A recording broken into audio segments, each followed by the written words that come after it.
명태균 씨가 여론조사 조작을 지시하는 듯한 녹취가 공개되면서 명 씨가 실제 여론에 영향을 미쳤는지가 의혹으로 떠올랐습니다. MBC가 지난 2021년과 2022년 대선을 앞두고 실시된 여론조사들을 전수 분석해봤더니 명 씨 옛 회사가 의뢰한 여론조사에선 유독 윤석열 후보에게 유리한 결과가 나왔고 악재에도 지지율은 빠지지 않은 것으로 나타났습니다. 손하늘 기자입니다.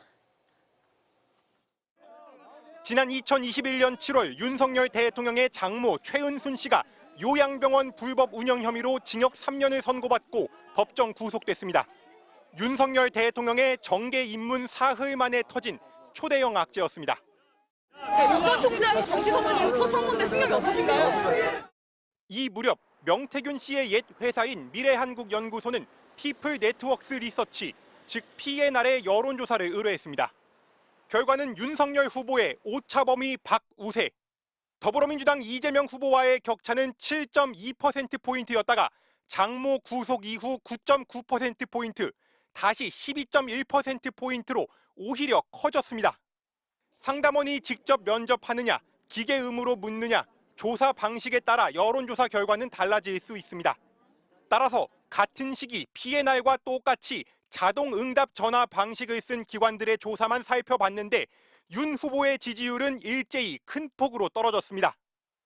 5달 뒤 대선을 2달여 앞두고 김건희 여사는 허위 경력 의혹에 대해 국민들에게 고개를 숙였습니다. 돌이켜보니 너무나도 부끄러운 일이었습니다. 부디 용서해 주십시오.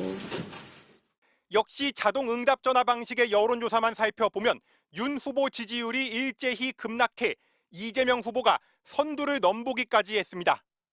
하지만 미래한국연구소가 의뢰한 PNR 조사에선 윤 후보 지지율이 끄떡없었습니다.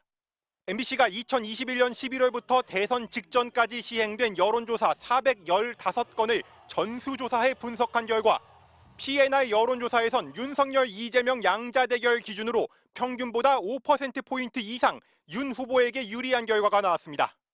조사기관 36곳 가운데 두 번째로 윤 후보에게 우호적이었던 겁니다. PNR 관계자는 여론조사 방식과 설문 문항은 의뢰인, 즉 미래한국연구소가 결정했다며 조사 자체에는 아무 문제가 없다고 밝혔습니다. 명태균 씨 역시 여론조사 조작은 불가능하다는 입장을 밝혀왔습니다. MBC 뉴스 손하늘입니다.